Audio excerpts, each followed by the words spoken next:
Hi, everyone. I'm Monica Escobedo. I handle digital marketing here at Dooap, an AP automation company for mid-sized organizations using Microsoft Dynamics D365 and AX 2012. I'm joined today by Mikko, our CEO. He has 20 years of experience in finance, including several CFO positions prior to now holding our CEO position over the last year and a half. So just a little bit about today's topic. We wanted to surround this conversation around financial data and more specifically how CFOs can leverage that data, especially during times like this when we're seeing a sudden strike of financial uncertainty that COVID has brought to a lot of companies. CFOs are having to reevaluate their balance sheets, manage their cash flows to ensure company survival. In addition, CFOs are now needed to help provide strategic guidance to the organization through this time. Of course, in order to do this well, a CFO needs to rely on a lot of different data sources to help guide their decision making. So I welcome you, Mikko. Thanks for joining us. And I guess we can just kick it off with our first question. First of all, let's just get started with what does leveraging data really mean? All right, thanks for having me. And I'm using today my kitchen background in this webinar, so I hope it's okay with everybody. I think when we talk about data, one of the key things is really the quality aspect, because I think if the data quality isn't there, it doesn't really matter how much data you're having. I think another very important factor is actually access to that data, because I think at times in many companies there's actually quite a lot of useful data here and there, but we can't really access it, or we don't even know how to use it. So I think it kind of starts with the quality and access perspective. I think secondly, it all goes back to master data, because I think that nowadays, especially in the era of microservices and different systems, we just have so many systems out there with different data and probably different dimensions as well. So it's really a question of making sure that you're really having uniform master data when you think about how to start utilize all the assets you're having in terms of data. I think also we've all heard about data lakes and all that, the big data. I think that's a very useful concept, especially powered by artificial intelligence. But I think we also need to keep in mind that you don't need to try to sort out the kind of the whole thing at one go. So you can really start with bits and pieces and make sure that you're actually getting something useful very fast, and not wait like you're fixing all the worst problems, but just focus on the business case at hand, or the practical problem that you're trying to solve. And I think as with data and also software development or whatever development you're doing nowadays, I think you just need to make sure that your approach is really agile, so you actually figure out the problem, get solutions fast, make sure that you're able to demonstrate the value to your team and the stakeholders from day one. So I think those are probably the key things to keep in mind. Okay, great. So I guess the other thing now we want to focus in on is from a CFO's perspective. Like we mentioned, there's a lot of different data sources that a CFO can go to and leverage.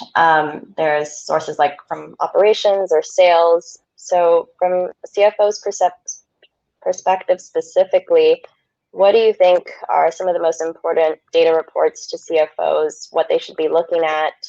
And do you feel like they'll stay important after COVID? Are they specifically important because of the impacts that COVID has brought right now? Just kind of how do you feel people should be really putting their focus in on reports?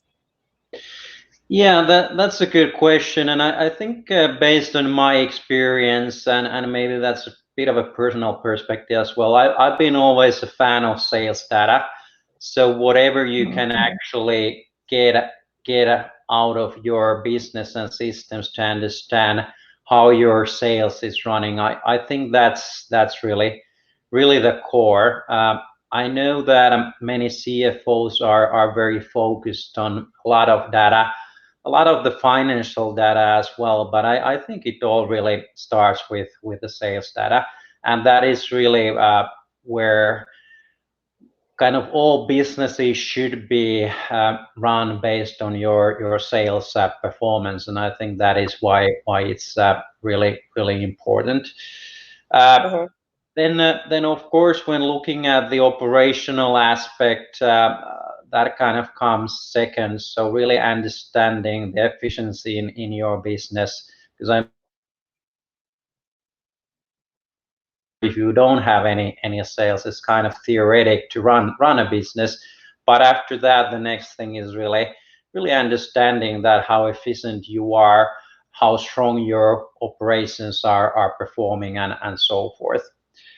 I think traditionally CFOs mostly start with the financial data, but in the end, it's actually a result of many things happening before that. Because even though there's been a lot of talk that it's not really the financials you should be looking at, because that is just a reflection of your past performance, but I think many companies are still spending quite a lot of time in explaining what happened in the past, and even that may be fine. But then you just need to be focused on the trends, because just looking at the past doesn't really add any value.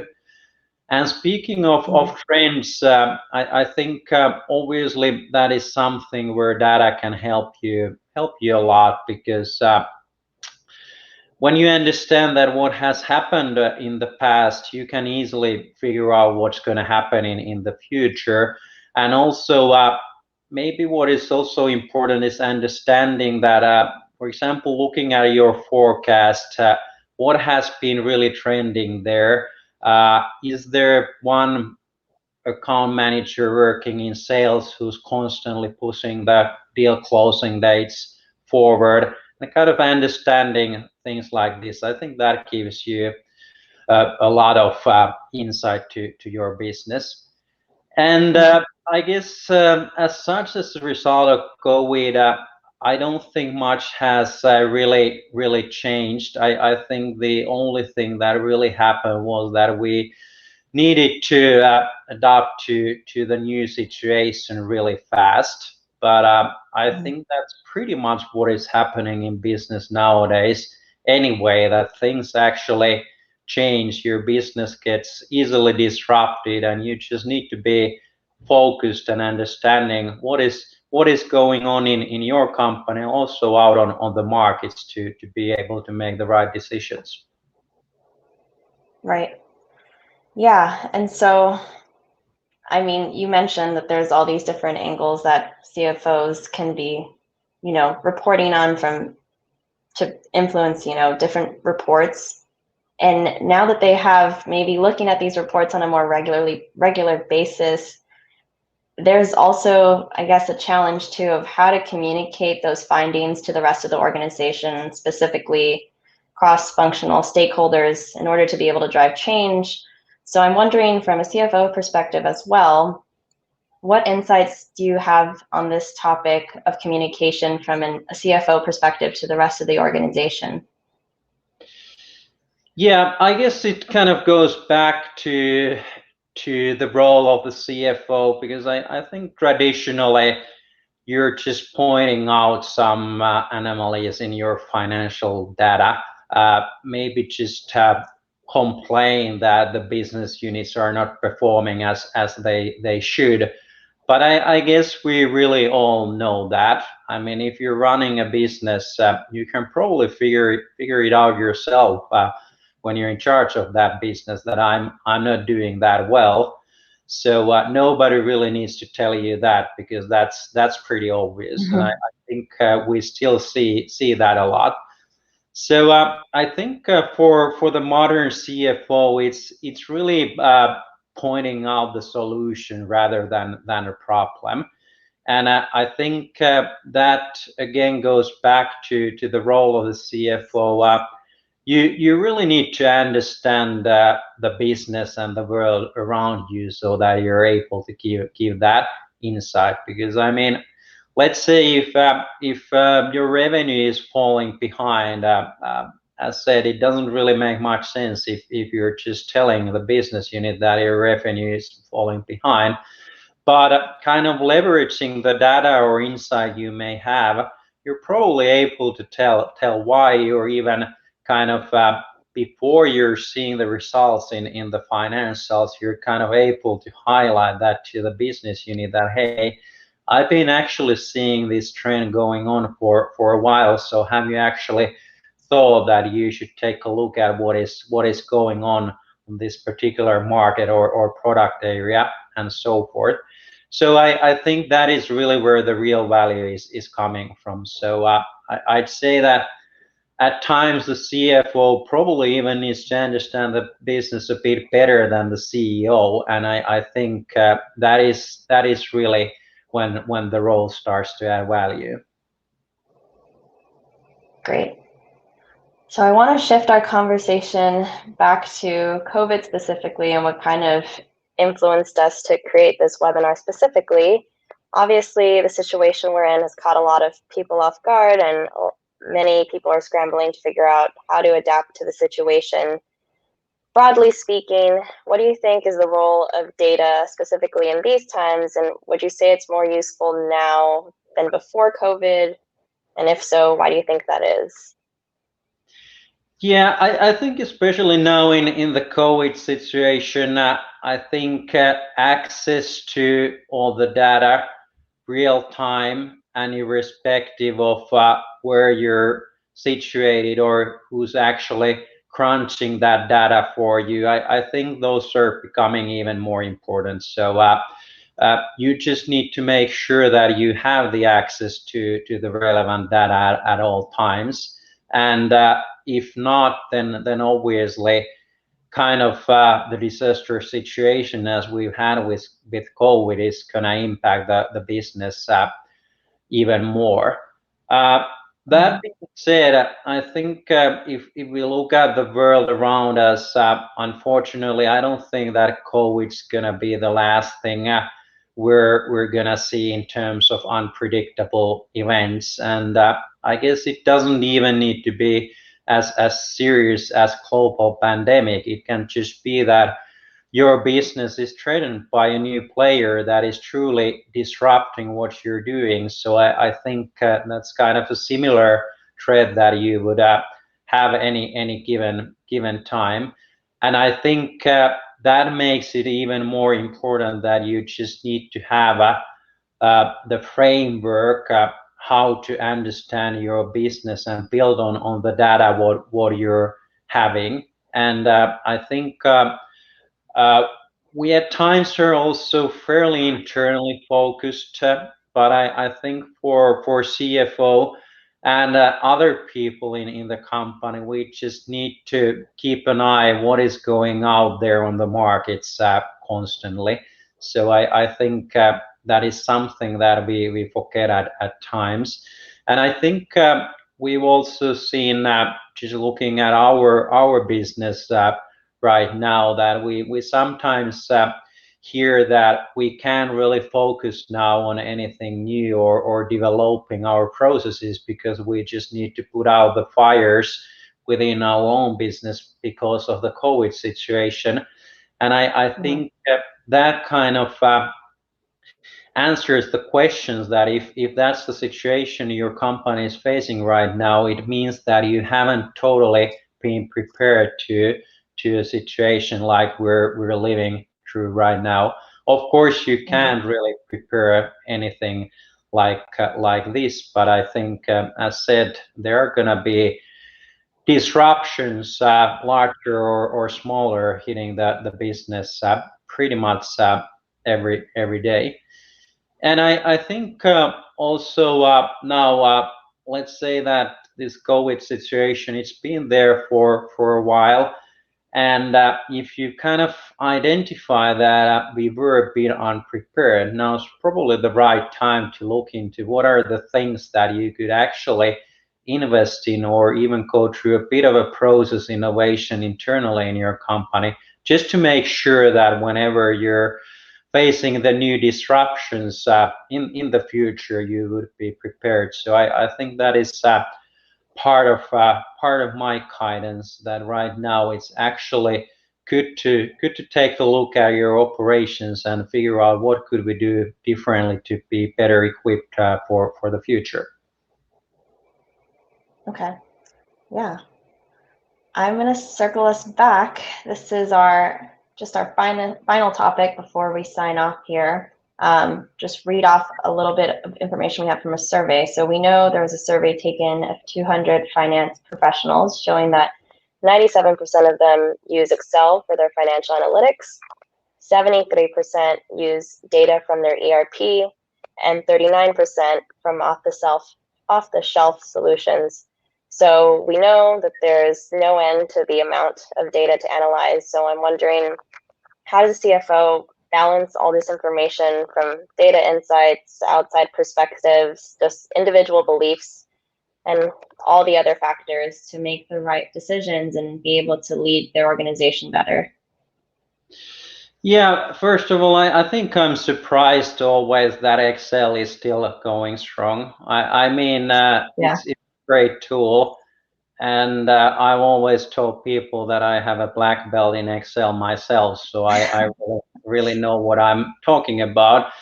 But I think the problem with Excel is, unless you're really good at it and you can automate everything, is that it actually becomes dependent on the people using the spreadsheets. So I think that is when again things start to get a bit complicated, because you're dependent on certain individual making the updates and so forth. That being said, I think Excel is still very powerful tool for different analysis, and kind of the flexibility you're getting with it is really good. But I think going a bit back to the culture and belief aspect as well, I think with data, there shouldn't really be that many beliefs, because data is one, and everybody should be seeing that in a similar manner. And I think in terms of the CFO role, it's really important that you're actually focusing on the culture and building the culture based on that data. Because I mean, in the role of the CFO, you always hear that, well, it's been like this always, and this always happens during the summer months, and this always happens in December, which may or may not be fine. But I think the point is that you kind of need to get rid of all the beliefs as well, and just rely on the facts. But really, I think culture is number one thing for the CFO. Really building solid culture, making sure the data is accurate, everybody relies on it, and then I think it's a lot easier to form the joint view for the different stakeholders in the business. And I think just kind of to give a practical example around that, I think with all these different projects, at times we also tend to make them overly complicated, because at least what I'm trying to think every day is, let's say when I'm reporting something, or building a report, or asking a report, or whatever, I think that the first thing is that, does this add any value? And do the people actually reading that report understand what I'm trying to say? And I think that goes back then to all levels at the organization. I happened to be in a conference a couple of years back. Unfortunately, it wasn't a company that I was working for, but one company was actually presenting this stellar concept where it didn't really matter at which level of the organization you were operating. It didn't matter if you were the CEO or the CFO or the sales clerk, but you actually had access to this one report, which had a couple of KPIs, a couple of graphs there. And based on that report, they were actually running the whole business. And let's say if the CFO had a question to a particular business unit, you would just reflect back on the report, and the head of that business unit would need to be able to explain why things are as they are. And I think it was very simple but very beautiful at the same time. So I think that is something that we need to keep in mind. We shouldn't be making things overly complicated if we don't need to, because I think the culture and understanding what the report really says is much more important than the complexity. And I think of course, even this one pager report, there was a lot of information and work put into it in the background to make sure that it was working automatically and real time. But kind of the complex way of building a report doesn't necessarily need to be visible to the end users, because they just need to understand what is stated on the report. So I think that is important to keep in mind as well. Yeah, that makes sense. Well, that's all we had for today. Thank you so much for your perspective, especially having had all your experience as a CFO in previous roles. We'll go ahead and conclude here, and if there are any questions, reach out to us at dooap.com. And the conversation has been recorded and will be sent out. But otherwise, we just wish everyone a good afternoon, and we'll be seeing you soon. Thanks. Have a great rest of your day. Bye-bye. Thanks.